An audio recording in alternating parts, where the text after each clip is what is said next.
Today I'm going to tie a Steelhead Golden Stone. Got a number 2 heavy wire curved shank hook.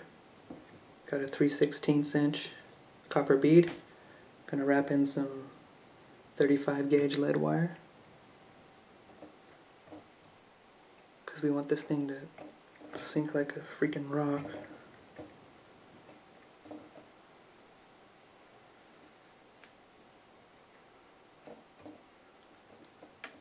I'm going to wind on the lead, then I'm going to thread it into the bead and slide it all the way forward so that I can get as much lead on this thorax as possible.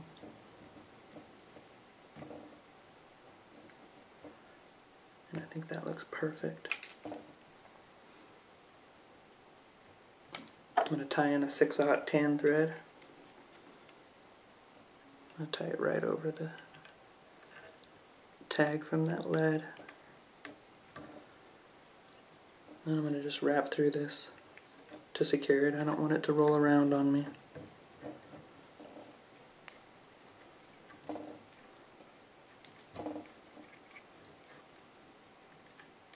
Pretty happy with that. Now this lead will just pop off. A couple more wraps on the tag end of the thread. That'll pop off. I'm going to readjust in the vise so I can work my way back and focus on the tail. Tail's going to be dark brown goose buyouts. And I'm going to dub in a ball of the golden stone dubbing just to separate them. Twist that on.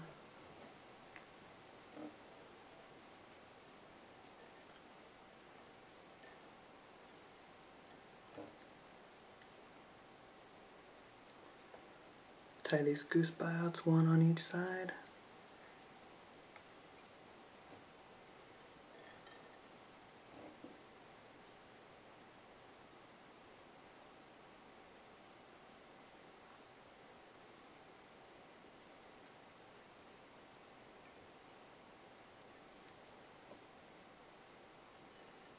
That looks good. Wrap these all the way back to where the lead starts. And that's where I'm going to tie in my body material. So for the body we got 2 parts. We got an amber colored vinyl D-rib. It's medium. I'm going to tie that on right behind the lead on my side of the shank, close to the top. Wrap that all the way back to the tail, and then bring it all the way back forward to the lead. Then I'm going to tie in some medium copper wire right under that D-rib.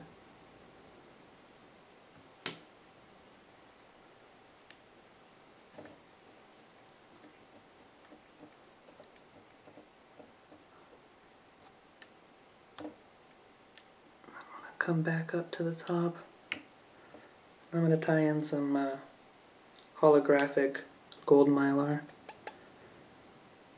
And I really like this look because that amber D-rib is see-through. So when the sun hits this, it's going to reflect this gold mylar and it's just going to look killer. Wrap that all the way back. These wraps don't have to be perfect.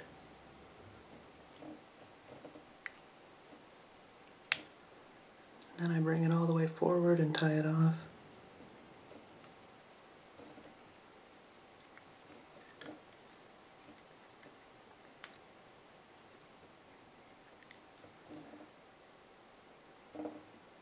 That looks good.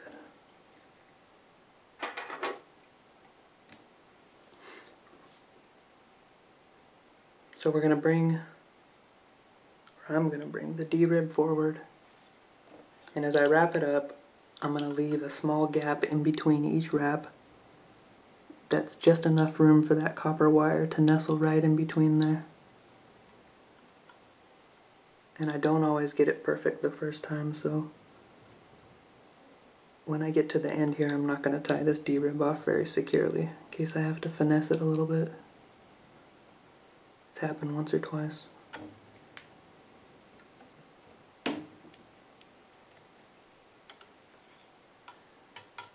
I'm going to bring this copper ribbing up right in the middle.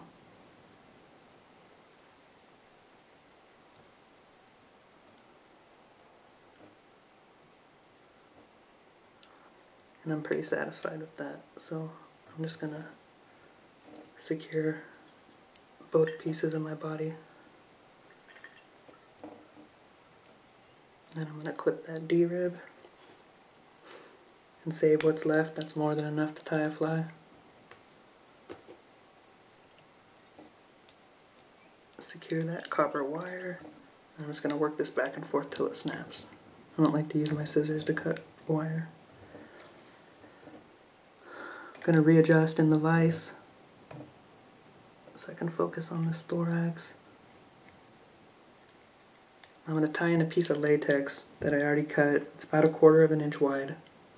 I cut this with the razor blade. I don't slice it, I just take the razor blade and I lean it on the latex right on top of the table.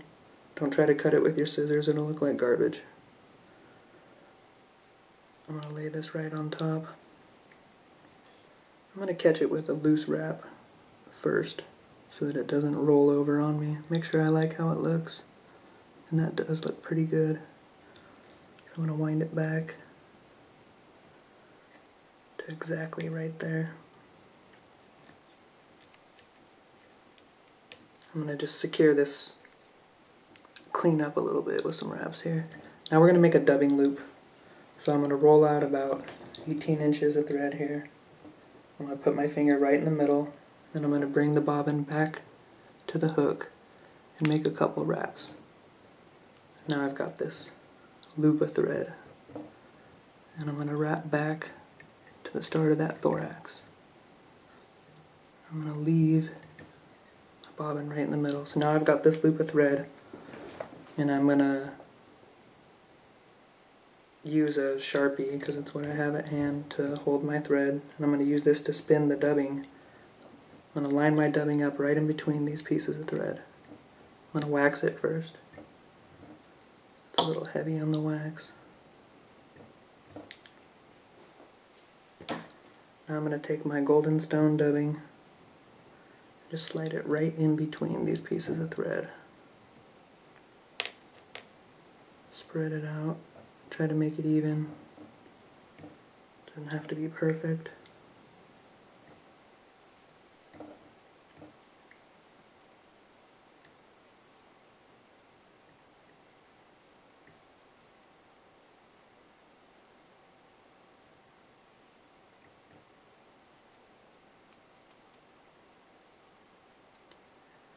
That looks pretty good.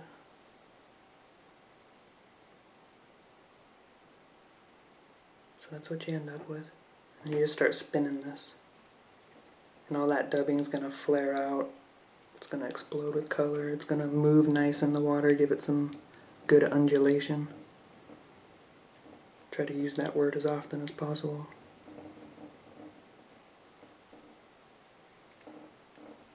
I just run my finger down it as I'm twisting so that the fibers don't bind up. Still got a lot of twisting to do.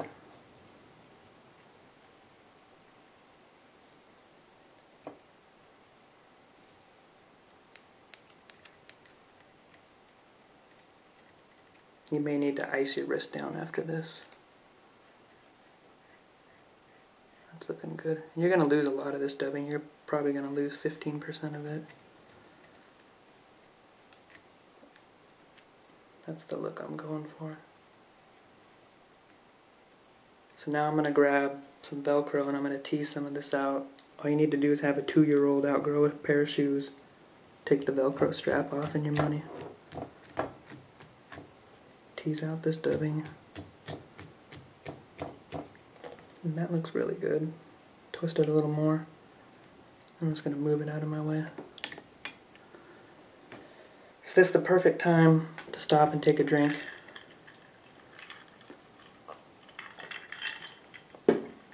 I'm having an Arnold Palmer, but I did put a couple of shots of vodka in it, so I guess that makes it a John Daly. Oh, telling jokes on the fly. That's enough of that. Now I'm going to tie in a couple of rubber legs. Orange and black. I tie them in long because you'll need to move them out of your way as you wind this dubbing brush forward.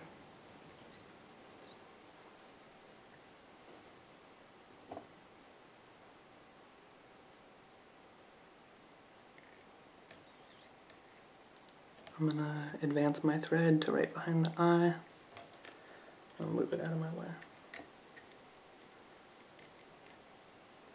I'm gonna start wrapping in front of my latex.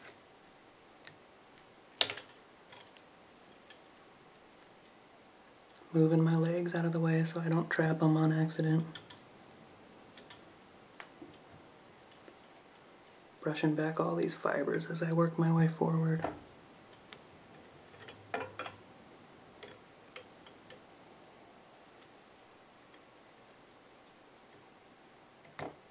I like to get a couple behind the legs, then move the rear legs back, make some wraps in between.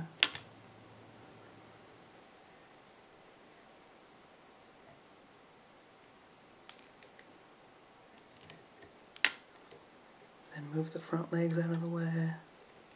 Lay down a couple of nice wraps in the front. Brushing everything back as I go. That looks really good. Then I'm going to trap this dubbing brush and secure it. Trim it out of my way. That looks good. Now I'm going to split these down on both sides, just kind of push them down.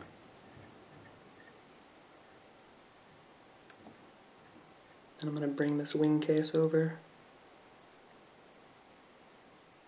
And when I make my first wrap, I'm just going to make a nice loose wrap just to catch it, trap it, see how it looks.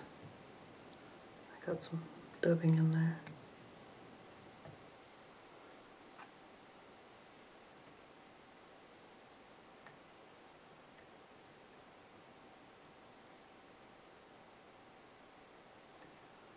I'd say that looks pretty good, like that. So I'll go ahead and make a couple of tight wraps to secure it.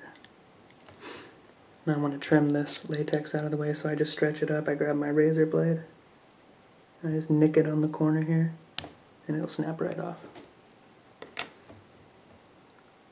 Come in and give it a couple of good wraps, and I'm just going to whip finish.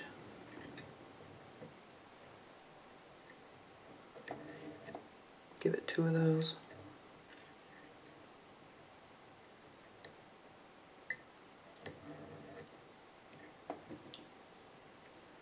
Trim it out. So that in itself looks pretty good. But we're gonna go and we're gonna grab that brown Sharpie again. And I was using a tan thread, so I'm gonna color this thread and make it nice and dark. I usually work with light thread and just change the color this way after I tie it, and then you don't have to buy a million different colors of thread. And then I'm gonna just color this wing case with this brown Sharpie. It doesn't have to be perfect, you're not trying to paint it. It can be globby in areas, it's not gonna matter. Because what we're about to do to it's gonna make it look amazing. So I'm pretty pleased with that. I'm gonna grab my friend Sally Hansen, Hard as Nails. I think it costs like $1.50, lasts forever. I'm gonna put a nice big glob of this clear nail polish right on top of that latex, and I want my fly to be horizontal with the table so it doesn't run off.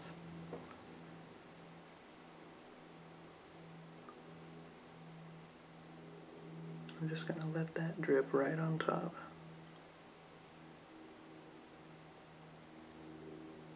Get enough on there. Looks good.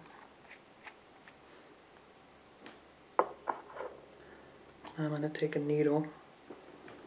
I'm just going to kind of push this around, fill in the gaps. Make sure it's filling in all the way to the edges. And it's going to pick up the ink from the Sharpie and just swirl it all through here. And just give it an amazing look.